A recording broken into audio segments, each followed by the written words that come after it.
Should be able to hear, right? I put the mic behind, or should I put the mic in front? In front? In front. Yes, can capture. You just check. Testing, 1, 2, 3, 4. No, just normal speed. Testing, 1, 2, 3, 4. Let me put it for you. Okay. So get the mic here.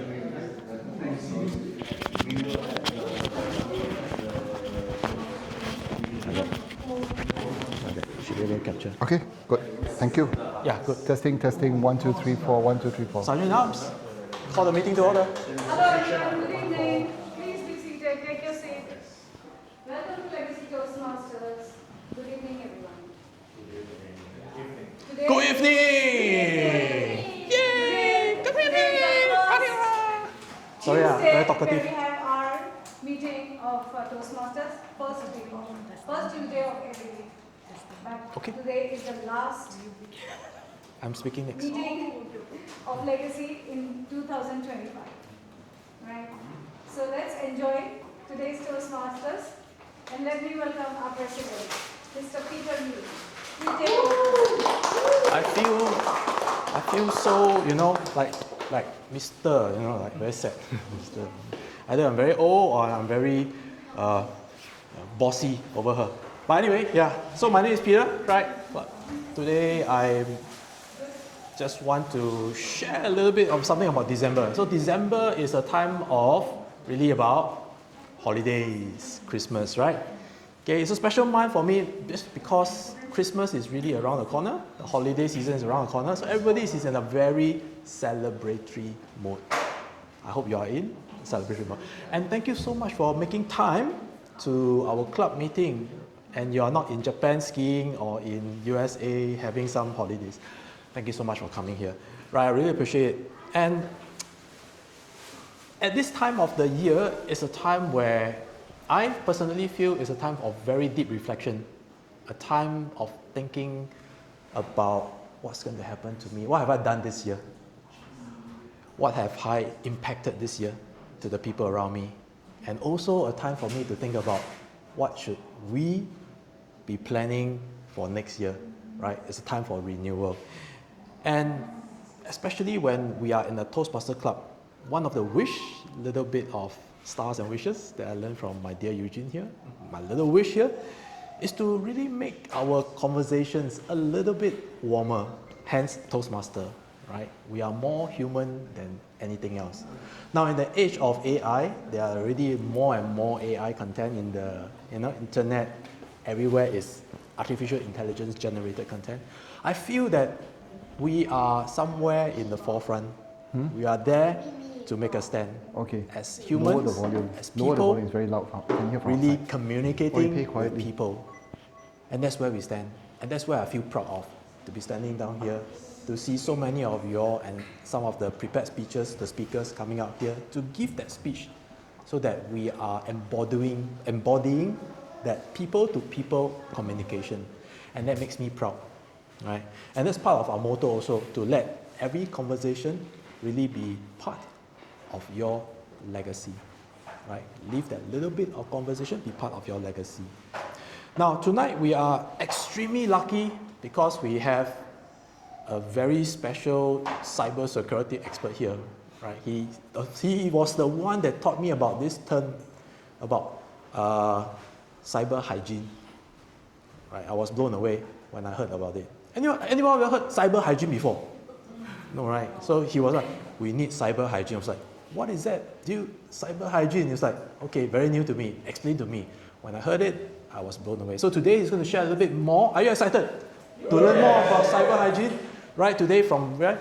I'm sure this is very important because what just happened was, as Christmas comes around, there's Thanksgiving. Any one of you bought anything from Lazada, from Thanksgiving, Black Friday, Cyber Monday? I'm sure you all bought something from the internet, right? So all the more in this day and age, we need to be a little more relevant, a little more aware of our cyber hygiene. And that's why we have our dear speaker today to really talk to you a little bit more about that. Okay, maybe a little bit late lah, but better late than never. All right, so nevertheless, right, so it's good for us at this juncture, right, to introduce to you our special speaker of the day. Okay, he's none other than my good friend. His name is Alvin Rodriguez. He has 30 years, 30, not 10, not 20, 30 years of corporate experience and 50 years in cybersecurity, right? So if you think that your cybersecurity is not so good, right, okay, he's the man. I mean, I've heard his speech many times. Okay, my mind was not blown once, twice, many times. Every time he gave a speech, my mind was blown again. Right? So he's the founder of Sci-Fi Safe. Did I say that right? Sci-Fi Safe. He's a published author. Okay, he has a very awesome book that he published, Cybersecurity for Kids. Right? That's for the second kids, one. Right? Yeah. For kids, no, not only one. He has many books. So he's a published author, and he's a media quoted voice. Okay, across not one, not two, 14 countries. Whew, right, so we are in for a treat today. Now, Alvin works with organizations to build their human firewall through keynotes, workshops, cyber awareness programs, executive coaching, personal cyber risk assessment, and board level conversations, and turn abstract threats into practical daily habits. That's what I like about his speech.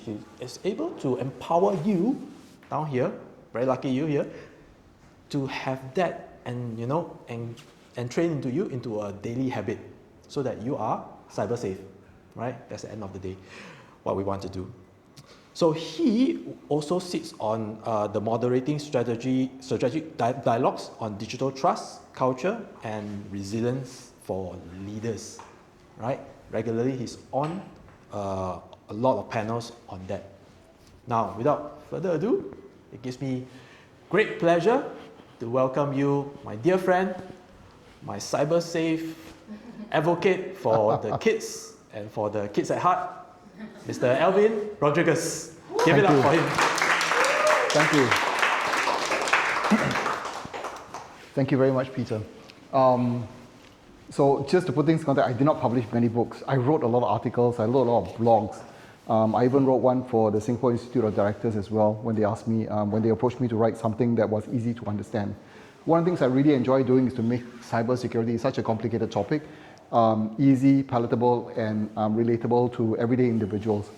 In my past jobs, as what Peter explained, I worked with a lot of corporates on improving their cybersecurity. But cybersecurity consists of three parts. Okay, people, process, technology. The last 15 years, I focused on people, on process and technology. So protecting large organizations. But right now, I decided when I came out on my own, it's time to protect the people. Because when I was working with many of these companies, one of the things that often is the weakest link is people. But because the way that we have approached cybersecurity for people is not in a structured fashion, it's not in a very easy to understand fashion, that many people just don't really understand. Now, I have a full-blown course about all of this, but today I'm just going to talk to you about this question. What are you doing to protect that one most important asset? So there's two questions in this. What is that one most important asset? And what are you doing to protect that? Okay?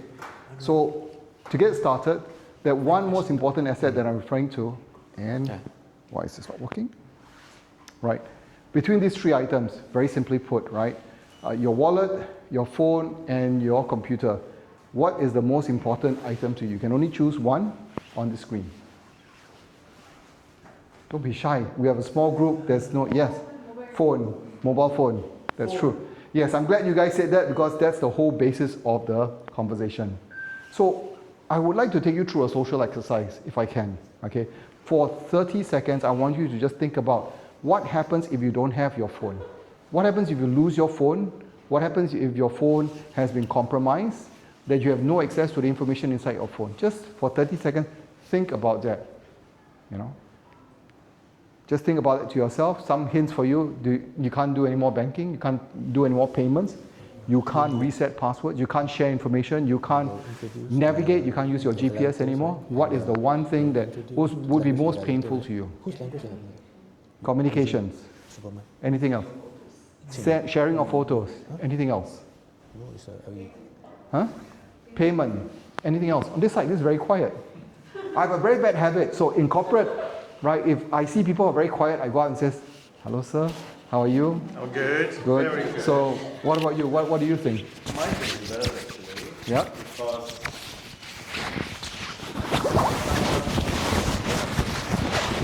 Very nice, very nice. You want to get off the grid? Yeah, for my mental well-being. That's good, because the phone is one of the key detriment and the weakest link that causes us a lot of stress. Okay, I can explain to you more after my talk if you're interested to know more about that. Okay, so that's a very good point. But the next question I have is that, how do you feel when you don't have your phone with you? Now, what were the emotions that you had? So in your case, it's happy, one of the rare exceptions that I've seen. But for the rest of you, how do you feel when you have lost your mobile phone or when you do not have access to your mobile phone? Sorry? Panic. Like I lost my limb. You lost your limb, so you just lost another part of you. Anybody else? Any different answers? Sorry? Helpless. This side? Panic. Okay. First things first. One of the worst things you can ever do is to panic. And the reason why I say that is because I have helped to counsel quite a lot of people who have been scammed. And when they discover that they've been scammed, the first thing they do is they panic. What happens when you panic? You kalam kabut, right? You don't know what you're going to be doing next. The next straw that comes your way, you're going to grab it. And cyber criminals are excellent psychologists. They are able to see and time their messages to you that right now they know you've already been compromised. Somebody from somewhere says, hi, I'm so and so, I can help you retrieve your money. Are you interested in my services? That's another scam attack. So scam attacks are always not in sequence, but in multiple layers, they come after you. So one thing for sure, which I strongly advocate, don't panic. Stay calm and ask yourself. So I'll be talking about something what I call the pause in just a moment as well. So as one of you have clearly pointed out, your phone, you have your pictures, you have your data, you have your information, you can do immediate research. Like, I can't find where Revo is, I can go to my phone and give me the address, I can use the GPS to navigate myself here, right? But the other thing the phone is that it's a conduit between you and the digital world.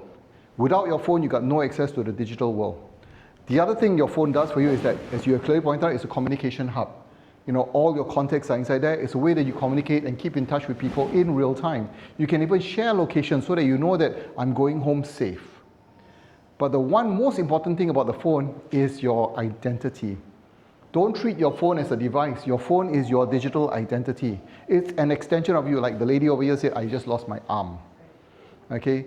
Because without that, you cannot exist online. And worse still, without that, or rather, if it's compromised, somebody would have stolen your identity and assumed your identity online. Okay? The other thing which is very crucial is that your phone is also the conduit that allows you to reset passwords. Have you realized that? Without your phone, you cannot reset passwords. So all your accounts are at stake. So that's why you need to protect your phone. Okay? Now, there's two ways that your phone can be compromised. Okay? But before we go into that, right, I want to ask you, right, do you protect your phone right now? Yes or no? Is your phone protected? How do you protect your phone? By hugging. Huh? By hugging. By hiding the phone, so you keep it safe. So that's a form of protection. You prevent it from being stolen. Okay, what's the other way? Antivirus, thank you very much. So you asked that question. Do you have antivirus on your phone? Yes. Very good. Please give her a round of applause. That's very good. Any one of you have antivirus on your phone? You do as well. Very good. Anybody else? I know you do. Anybody else? You do. Very good. Very good. Okay, one of the biggest things I advocate always is to have antivirus on your phone. Okay, I can go into some details about that later. It's not in my script, but for those of you who are interested, I can go into some details around that, why that is so important. Okay, now, do you have biometric protection and password protection for your phone? So yes, you do. So you definitely have access protection. You protect your phone from access, from human access. But one of the things that many of us fail, okay, even experienced people fail, is protecting the phone against infiltration. Now, infiltration means the hacker is able to get into your phone by means that they deceive you to give them permission to come into your phone. Okay, you allow them in. That's what infiltration is about. Remember James Bond? Or no, not James Bond. Mission Impossible, right? He always acts in those movies. Tom Cruise always acts in those movies, and he always disguises himself so that he can infiltrate. He's given the right. He's given the permission to come in. That's how hackers behave as well. So I'm not too sure whether you guys are really protected in that sense. But today I'll be talking about 4 ways that your phone is commonly infiltrated. Okay, given time, that's why I only chose 4. But these are 4 very common, very important aspects that you need to think about. The first one, public Wi-Fi. The second one, email. Can anybody guess what is this one? Pinterest. Sorry? Pinterest. Pinterest.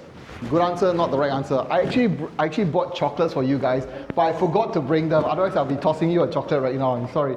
But I appreciate, sorry? Dating app. Good answer.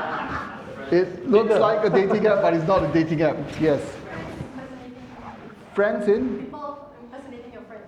People, very good, very close. Okay, very close, very good. It's lookalike domains. Yeah, there's a word called lookalike domains. These are fake websites. The phishing types of websites. So you go to DBS Bank, there's another DBS Bank copycat website that tries to trick you into giving them your credentials. Okay. On that note, okay, I'm just going to expand a bit, okay. What is your most important asset? Besides your phone. What is the most important asset? Password, login, what else? Your bank. How many of you say is your bank? Your identity, okay. SingPass. What's SingPass called? Credentials. Okay. So, like what you're saying, password. Your password is actually your most important credential, your most important asset. But to many people I've spoken to, what do they tell me? My bank account. So there's a mismatch of priorities over here, mismatch of emphasis on what is really important. Okay? So hackers, what are they most interested in? Your credentials. Because they get your credentials, they get everything. They're not just interested in your bank. They're also interested in your social media accounts and so on. Okay? So the last one over here we'll talk about is QR codes. So let's get started. Public Wi-Fi. How many of you constantly log into public Wi-Fi? Never do that? Okay, wow. I can see that guilty look on your face when you say that. Like as though, like, yeah, good. Anybody else? Do you log into public Wi-Fi? Yes, okay. What about the rest? You do, okay. Now, let me expand that conversation because I know you're thinking about it when you're in Singapore. Okay, and this is not just your phone, this is also your laptop, computer, and so on. When you travel, when you're in transit, do you use your phone or do you use public Wi-Fi? Public Wi-Fi. Most people, in fact, most people I know, when they travel, airport lounges and everything, they use the airport lounge public Wi-Fi. Yes? Yes, that's also public Wi-Fi. The definition of public Wi-Fi is any Wi-Fi that you do not manage. Okay, I repeat, the definition of public Wi-Fi is any Wi-Fi that you do not manage, that you do not secure. So home Wi-Fi is not public Wi-Fi, that's secured. Office Wi-Fi, if you're using office assets, that's not public Wi-Fi, that's secured. Everything else is public Wi-Fi. Revo gives you free access, that's public Wi-Fi. Unless you trust Jeff and trust the security of his network, then you can allow that. But if not, treat it with caution. So that's why 5G is always the preferred way. But if you really absolutely have to use public Wi-Fi, there is a workaround. Okay? And that workaround is, I'll just tell you in a moment. Wait, what happened? Okay? VPN. So let me explain what is VPN. VPN is virtual private network. Okay? How many of you do streaming to go to overseas to watch Netflix and all that? Right. You use VPN, right? So VPN gives you, that is one of the benefits. But the real benefits of VPN is, if you imagine 2 cups, 1 mug, 1 glass. What do you see? Can you see anything? What do you see? Water. Without VPN, this is what you look like to the hackers. They see all your transactions, they see all your passwords, they see where you're going. They literally see your entire traffic. But with VPN, you're like a mug. When they want to see what's inside, they can't. They can't look into your traffic. And that's the value of VPN. Okay? 3 values. Increase your privacy. That's number 1. Number 2, enhances security and protects your data. Protects your data from what? From being snuffed out, from being stolen. I don't have to go into your computer to steal your data. I can sit down outside of a conference room with emitting a public Wi-Fi that you log in, and I can see all your traffic flow. If somebody goes into the bank, I will just act on it immediately. The bank has 60 seconds for you to do 2-factor authentication. So if you can help it for 2-factor authentication for very critical stuff, do not use SMS. Use the app to authenticate. Because SMS goes through a traffic and SMS is unencrypted, is not encrypted, which means I can see what's actually going on. So if I'm a hacker and I'm sitting outside, I see you doing banking right now, I got 60 seconds to go in and steal your money. Because I would have already seen your password, your login credentials, and now I got your two-factor. Okay? So that's a very important thing. Yes? Oh, simple. They have a special sniffing software that they can see everything. Okay, next time I'll do a screen capture of what that really looks like. They'll see like username, password. If you can picture this, a pipe that says username, password, HTML, where you're going to, what is the SMS that you receive with the two-factor authentication. Just on public, open, public Wi-Fi. If you have no VPN. If you have VPN, you are like this.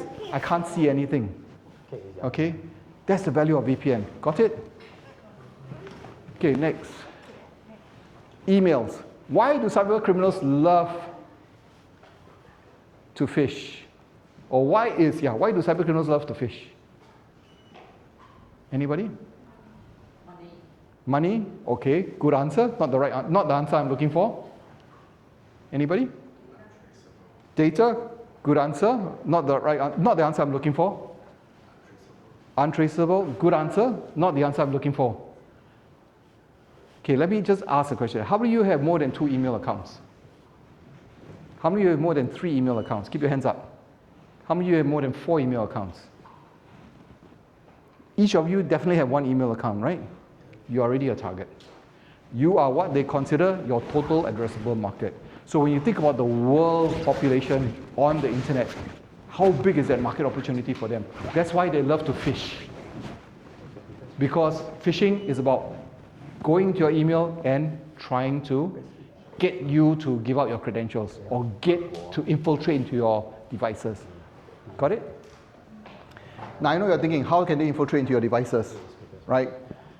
By clicking on a hyperlink or by getting you to download something in your email. Okay, later we'll do another exercise.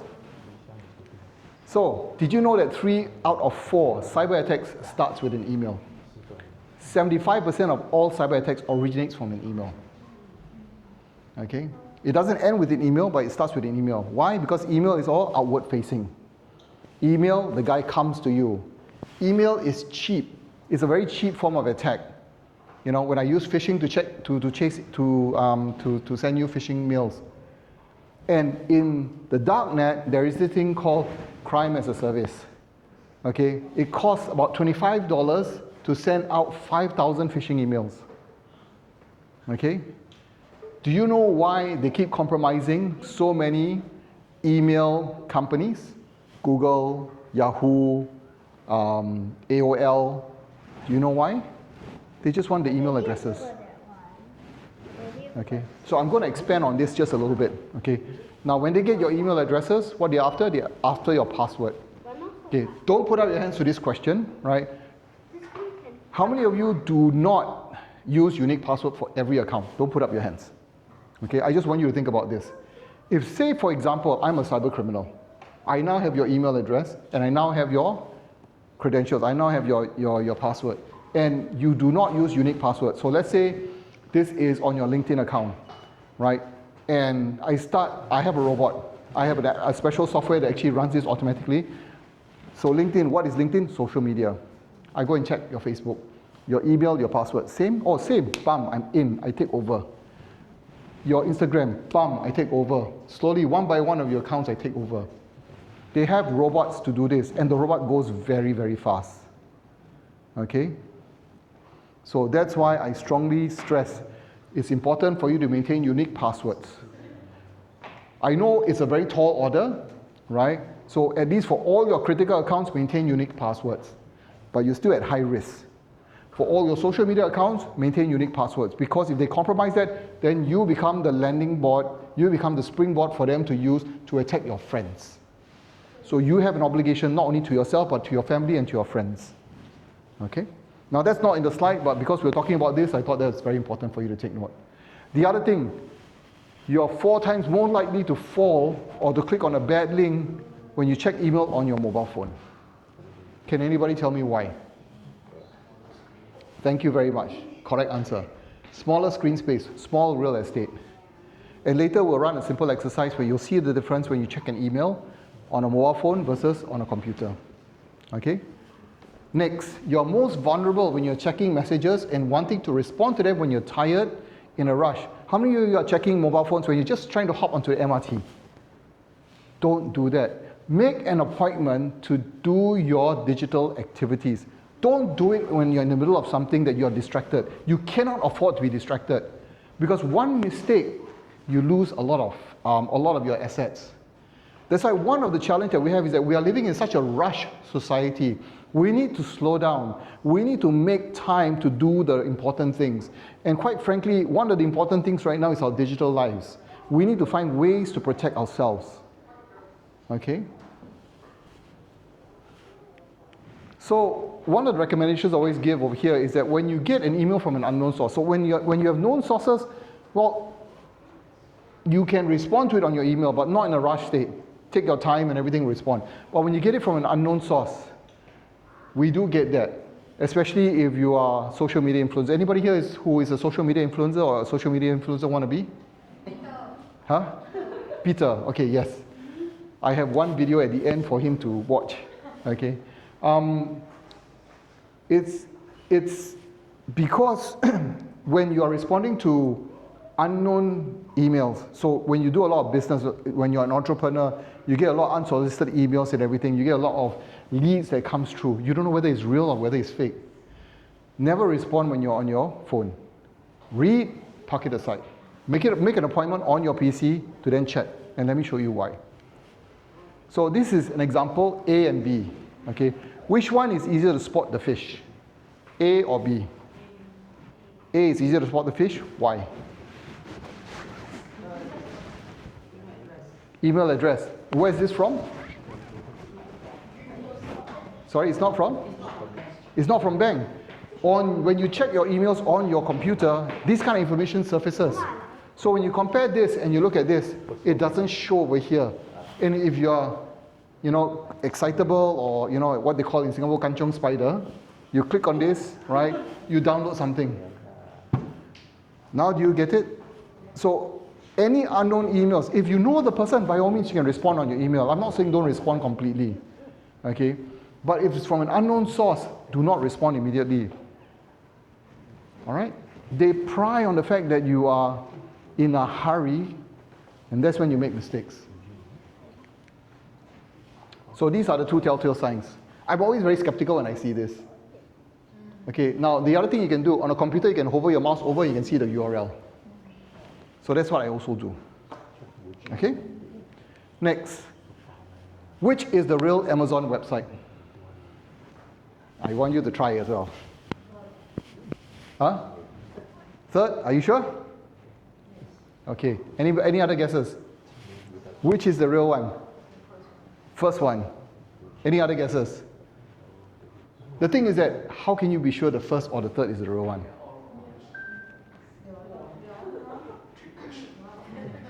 No, there is one real one up there. There's one real one up there. Now, obviously, you guys have good eyesight, so you won't say number 2. Right? But imagine if you are in a rush and you don't look carefully, doesn't this look like an M as well? So that's why you don't do things in a rush, especially online. Be very careful. Let me tell you which one is the real one. Number 3. So good guess. But these two, 1 and 4, is it difficult to pick it up? Right? Now let me show you proof why these are fake. Okay, so, how to overcome this? How to prevent yourself from falling into this? So DBS have had fake websites coming into their domain several times, right? So when you go to your regular websites and your critical website, bookmark the page. Do you still use bookmarks? Yes, bookmark those pages, because if they change the website, your bookmark will not send you there, right? Your bookmark will send you to the actual page. Never, never, never go to Google and search for DBS Bank and then click enter and then see the very first DBS Bank up there and click on that. You know why? That's what happened to WhatsApp. Do you all remember the WhatsApp incident?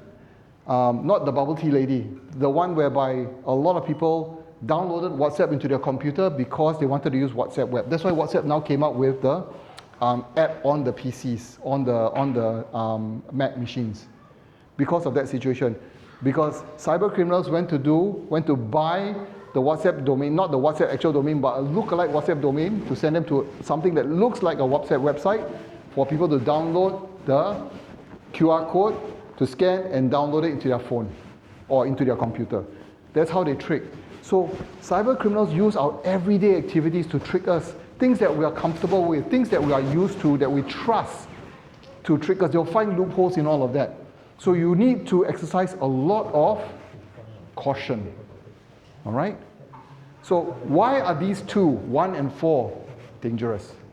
So I have a tool that I use that is able to pick up. So over here, if you look carefully, the rest of the characters are Latin. This is Greek. Okay? It's still in the normal character set, but it's Greek. And that's when you can tell it's a potential fake website. And that Greek is the letter A. Now, there's another website that I go to then test URLs. And over here says it's a phishing website. Okay? That same website. Okay, it's a phishing website. Next one. Okay, over here. So 1 out of 98 vendors out there identified that to be a phishing. So same here. Amazon, the A is the exposure. A is a IPA extension. There are different character sets. Okay, without going into details, there are a lot of different character sets. You just need to be aware of this. And when you load this same Amazon.com into that same tool that I used just now, you see the number of phishing sites? And what do they do when they phish? They get your credentials. And what they do when they get your credentials, they attack your accounts, and then they try to use you as a landing page to attack other people. Okay? I'm going to pause here for a moment. Any questions? I'm not frightening you, right? Because that's not the intention. But you know what you need to do right now to avoid this. Use the bookmark and also use password managers. Okay? So, next one. When you're at a restaurant, what happens? How do you order? Take out your mobile phone. Scan any one of these two. Let's see what happens. Humor me. Scan. Either the one on the left or on the right. You are just about to order your food. 笑料, okay.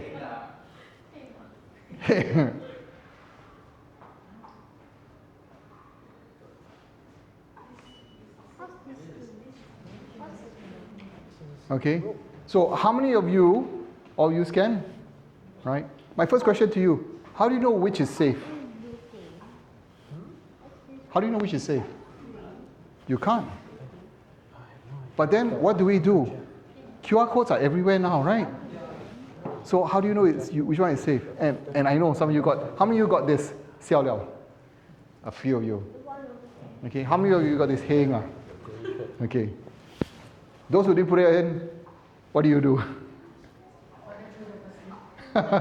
You know, for this, right, I asked some, in another group, I asked them, what would you do if you need to scan a QR code? I borrowed my friend's phone. I said, wow. And it was in a Rotary Club. Right? I was like, wow, I thought you guys were supposed to be guys of integrity and everything. Wow, you borrow his headphone and you throw him under the bus. Good luck, man. That's not very nice. But the point I'm trying to say is this. They sneak into your everyday workflow. So what can you do to protect yourself? So at a restaurant, if you're really not comfortable, can I have the paper manual? Okay? But one thing I always do, and my wife says I'm a bit crazy for doing this, I take my finger, I run over the QR code. Is there a sticker over it? If there's a sticker over it, I know somebody is coming to stick something over it. If there's a sticker over it, I'll call for the restaurant manager. Did you just update your QR code? If he says no, I know already it's a fish. I know there's an attempt for me to download something. Okay? So these are some things you can do. But if you see a huge poster over there and you say, like if this one, Toastmasters International, there's a QR code to register, are you going to run your finger over it? You don't know, you see. So how do you trust that? Simple. There are software to help you. So how many of you are Android? Android users? Okay, so Android users, Trend Micro gives this for free. This is a QR code scanner. Okay, for Apple, they don't give you for free. You have to buy, because Apple are more atas, they are richer. That's why you buy the Apple phone and not the Android. So what happens is that when you scan, what they'll do is that tell you whether it's dangerous, unverified, or safe. Whether their website is. But don't fret, I also cover the Apple guys. There's that software, Total AV, that has a QR code scanner. It's a paid software that covers from both Android and Apple that you can purchase, right? And download into your phone, and it will scan the QR code and tell you whether it's safe or not. It will scan any QR code, not just the ones at the restaurant, the posters and all of that. Same goes for this one as well, Trend Micro. Okay. Are you guys wanting to take this down, or is that what's happening? Okay, I'm just going to leave it here for a moment.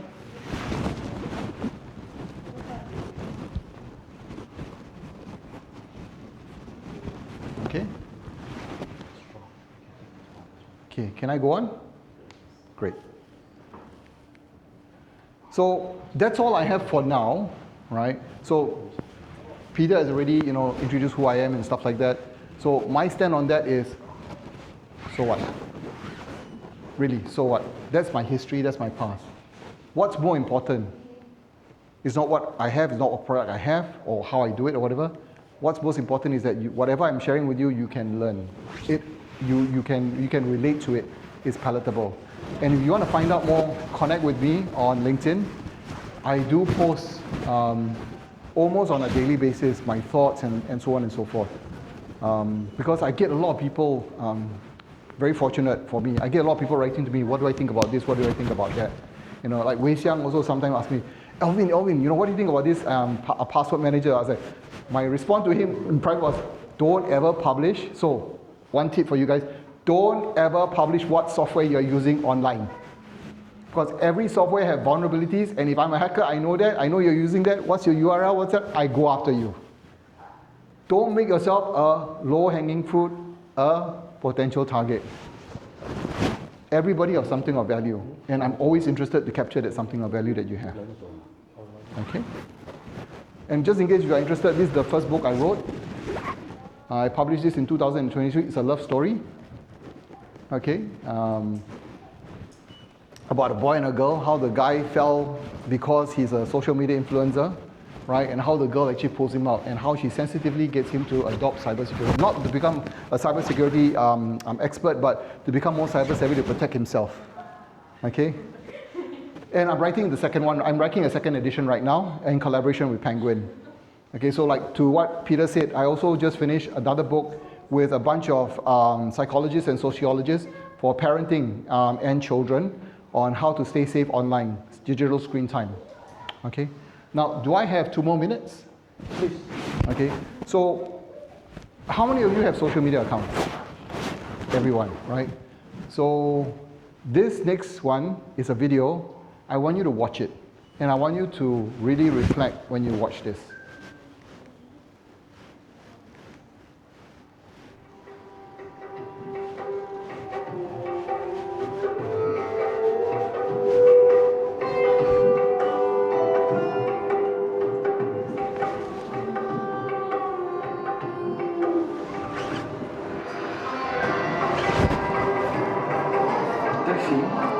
Is it too loud?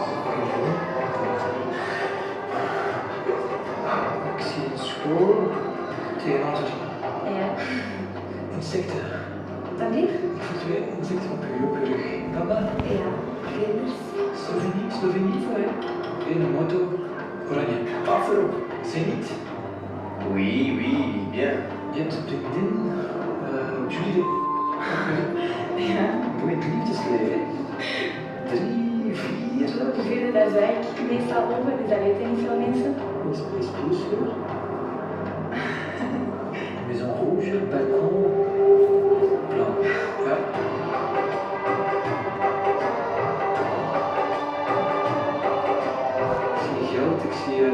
precies. Maar kent je rekeningen van buiten? Ik denk dat ik het wel weet. Het staat wel negatief op je bankrekening. Ja? 7. Last month, you spent €200 on alcohol. Vorige maand €300 aan kleding gespendeerd. 8. Ja. 5. Voor een huis dat van eigenaar gaat veranderen. Zwart €50.000. Eigenlijk. 41. Ja. Serieus? Ja, dat is het. Oh my god.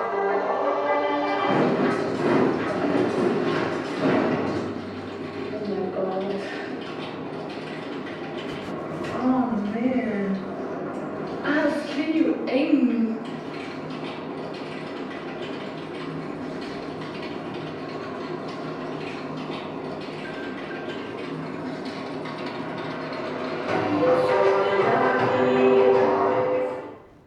Okay, let's just spend a minute to unpack that. What do you take away from that? Advertise your account?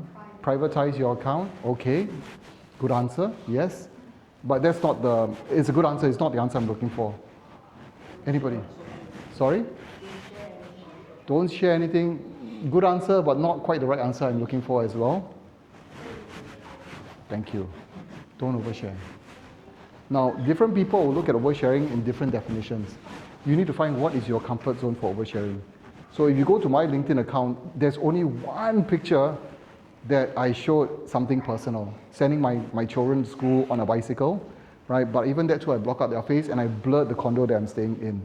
And that was the only picture I shared because so many people have been asking me about my bicycle and about my how I straddled 2 boys on it and so on and so forth. And that was the only time I shared. Other than that, there's no picture of my wife or children on my LinkedIn account.